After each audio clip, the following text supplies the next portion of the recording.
Well, morning gang. Talk amongst yourselves for a minute while I get my stuff sorted here. It's great to be out, it's nice and sunny, still a bit fresh. Lovely roads like this to go and ride like an arse on. Oof.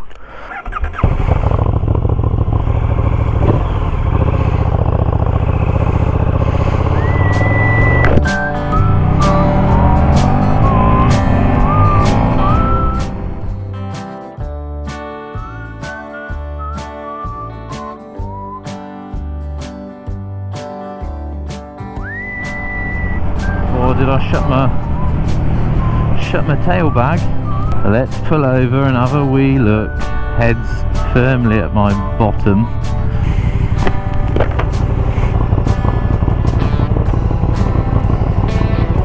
Yes. So on today's sort of expedition, just a quick ride, local ride. I'm off down to Osnabrück. I don't live far from Osnabrück, maybe half an hour or a bit longer if I do ride the twisties, which we're doing today.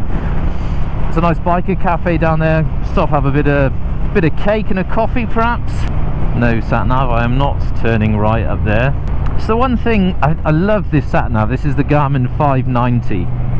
I believe the 595 came out a year and a half or so ago. There's only slight differences, but I love the thing. It's absolutely brilliant. But the only thing I don't like about it is obviously when you set it onto curvy roads, you want some twisties. I'm on this road here and it wants to take me up right, drive around 2-3 corners around them houses there and then come back onto this road. It's obviously a bit of a software issue, but that is the one thing that's annoying. If you're not paying attention, then I just turn up there and then it gets on your tits. Sure, before Sat-navs came out, we still got about with maps or nothing and just winged it, but it's definitely more relaxing if you've got a Sat-nav, because on this I can put in the range on the Sat-nav how far this bike will ride on a full tank of fuel, and then if you plumb in a ride and it's over your tank range, it'll ask you, shall I plan a fuel stop in for you? Just click yes please, and you don't even have to worry that you're going to run out of fuel or have to find a petrol station. It just plumbs it into your route for you and you just ride, man. And now the sun's out, it's a good time to test the new ND filters. Can you see that on the 7? So hopefully the picture is looking pucker, just sort of ups the saturation a bit, cuts out a bit of glare. Oh cack, dead end. Can I go this way? Hopefully there's no rozzers out today. I'm kind of worried about because this exhaust has made a hell of a difference. I've never had a slip-on exhaust that's had such a, is that still shut up there? That's made such a difference in how loud it is. And it comes with all the proper E-type approval. It's been through TÜV, which is like the MOT here. It's all road legal, but I'm sure it's going to attract some rozzer attention. But still, who cares? It's legal, but well, I don't know. It's just a bit of a nose, isn't it? Extra nose that you've got to deal with. Time will tell, but hopefully there's none out today. Now in 2 weeks time, the 6th of April is kind of like pretty much every, I don't know if that's a Saturday or Sunday, pretty much every motorbike dealership in Germany will be open, and there's KTM's the Orange Days, and I was thinking about going, but I thought nah. 6th of April, everybody who has season number plates, they have that here, season number plates, they get their plates as of start of April. So every man and his dog is going to be out on the 6th of April, and the rozzers will be out in force. So I think I'm going to give that a miss. Never really understood the season number plates here in Germany. I mean, I appreciate people do it, and a lot of people do it here. It basically means your bike's registered for 6 months of the year. The nicest 6 months, obviously. I think it's from April to October, something like that. Basically means that you save on your insurance and your tax, so you pay half your road tax and half your insurance. But yeah, what's my tax on this? 70 euros a year. So I'd save 35 euros a year on road tax. And my insurance I pay, what do I pay? 30 something euros a month. Yeah, just go, man.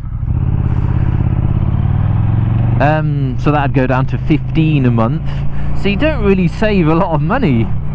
It's not like you save hundreds of euros, and then, you know, you get nice weather in winter, like we did like 2 months ago. It was sunny and 18 degrees or something ridiculous, and then it means you then can't ride, which I don't get, you know, unless you're properly skint.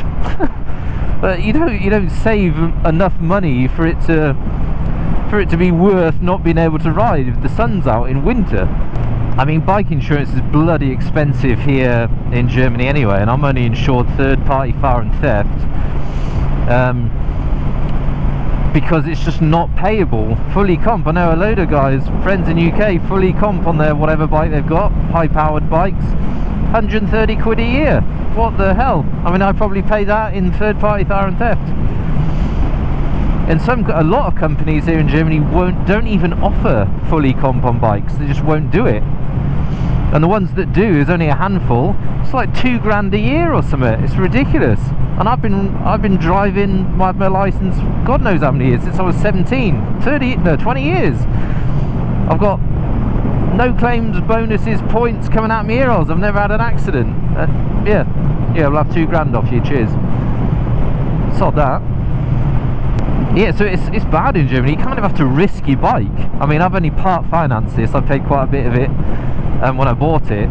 So part finance, it's not too bad. If you wrote it off and it was your fault, I wouldn't be out of pocket. I wouldn't be in debt, but I'd have no bike. So yeah, it's kind of risky, but who the hell can pay that? Yeah, for people that buy brand new bikes and fully 100% on finance, yeah, I think a lot of the time you have to fully comp it, obviously, and yeah, it becomes a pretty damned expensive hobby if you have to do that.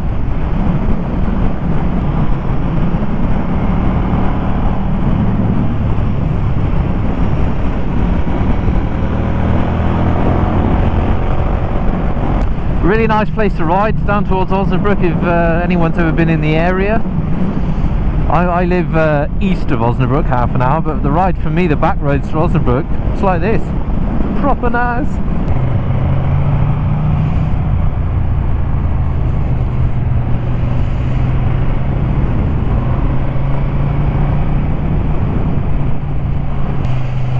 Yeah, so as of next month, I've got how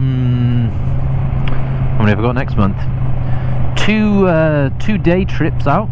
Organised day trips with BMW, and normally on the day trips there's a good 30 people, 35 people. We ride in groups, depending on how many come. It can be up to 40, 50 odd people, and then there's sort of 3 or 4 groups.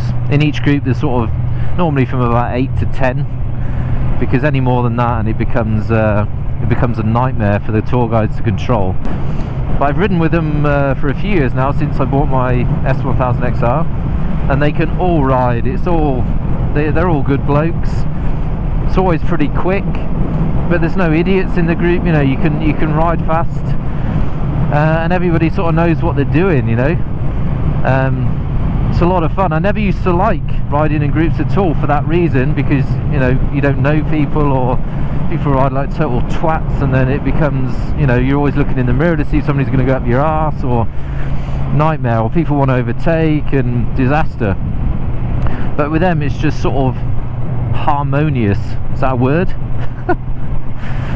Everybody plays the game, everybody rides fast, but everybody knows what they're doing. Good quality riders, and you can really enjoy it. Plus of an evening you get all tanked up on and full of lager. Fantastic. Yeah, and then we're into May, then we got a track day, and then we got 3 days in Thüringer Wald, again with BMW. So it's all kicking off, it's all starting, it's coming together. Maybe let me know in the comments what you guys have got all planned for this year. Been speaking to a few people that have messaged me and asked for a bit of sort of advice on touring in Europe, mainly from guys from the UK. A couple from America that think about doing it for their first time. And yeah, happy to help, and I've sent 2 or 3 people a load of maps that have got some really nice routes plotted on them.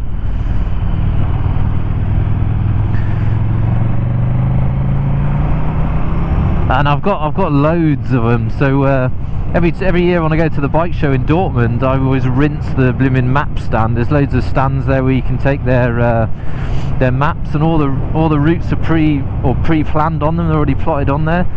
Plumb it into your sat-nav and away you go. So I'm happy to give some out. I haven't been here for a good while. I don't know, sometime last year I'd imagine, but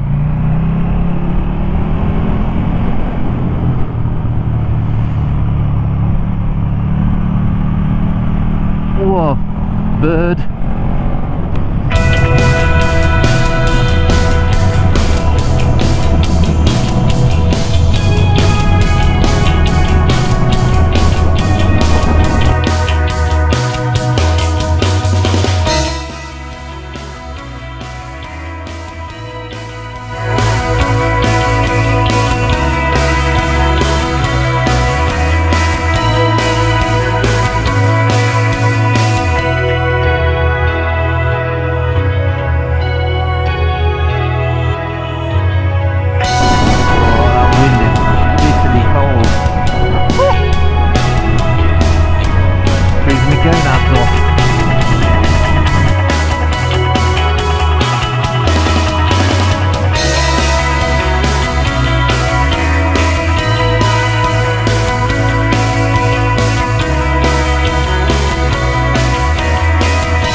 Cloud and bugger off, warm me up a bit. A few of you have asked me to do a sort of a year ownership review of this bike, which I'll do for sure. Have I had it yet? A year, maybe just under, but it's about time. But having seen the new bike, oh god, got it priced up, and boy, it's properly expensive. Now, because I got this bike in last year, 2017 model, they had so many left in stock, they took £4 off the price. So if I was to upgrade and get the new one, which I did look into and I wanted to, it's like €5,500 more than this bike. And just for the few changes, you know, the TFT display, there's a few changes in the engine, you know, a few small bits and bobs, niggly things that people whinged about that they've changed. Oh yeah, just I could have afforded it, but you think to yourself, you know, is it really necessary? And at the time I'd only had this like 7 or 8 months or something, and sometimes you think, oh come on, stop it. It gets terrible, doesn't it? Bike shopping, end up buying a bike every bloody year.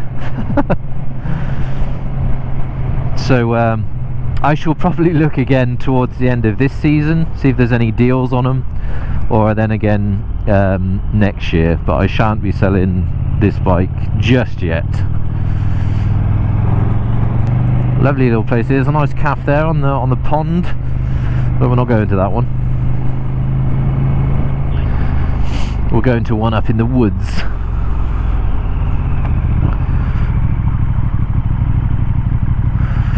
Where a lot of pensioners go. Oh, come on, man.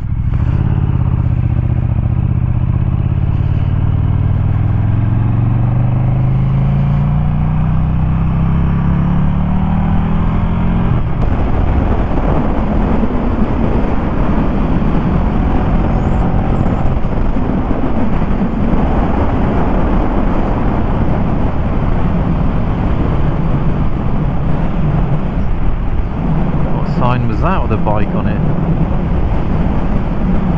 Does that say petition on there? God. Petition for bikes. what happens all the time here in Germany, certain areas that are nice to ride like this, twisty roads, all the locals obviously complain to the council and set up petitions, and sometimes it goes through and the roads get banned or get closed for bikes certain times of the year. Terrible. I mean, I can understand some of the locals, you know, they get a bit fed up with all the bikes roaring past their house 24/7 in the summer, but yeah, especially these bastards with loud exhausts. But a bit of respect for the locals you got to have. Brilliant road.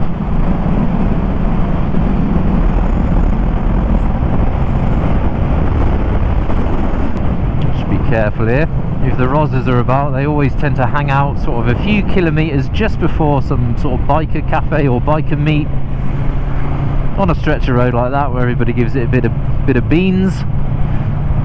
Or here, and then they nab you.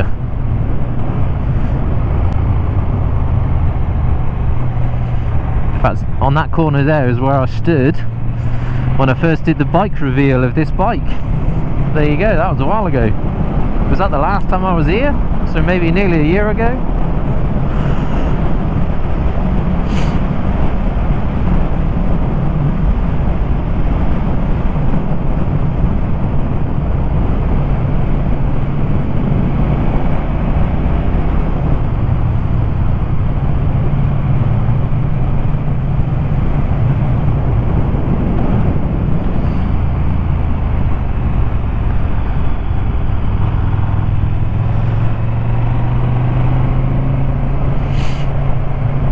Also, I forgot to mention, how do you like my new bling, the KTM bling on the brake and clutch reservoirs?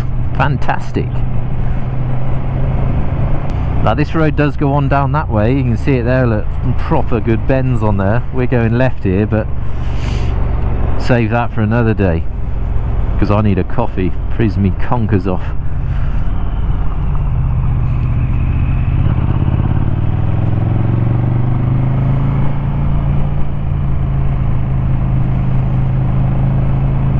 I hope it's open. Oh, lots of cars. It's open. It's open. As I said, heavily favoured by the pensioner. This cafe, the pensioner and the biker. A strange mix. I should be able to park down at the front and squeeze the old beast in somewhere. There you go. Oh no, it's not that full. Got a nice beer garden here. You can sit in the garden, get tanked up. In that shed out the back there, they've got a bar in there. Superb. Oh, a couple of bikers here already, look.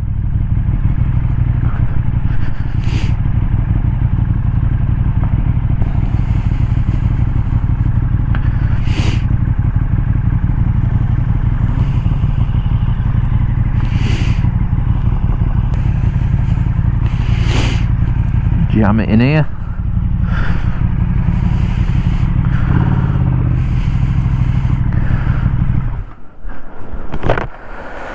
Here we are. Morning. Oh, it's not busy at all.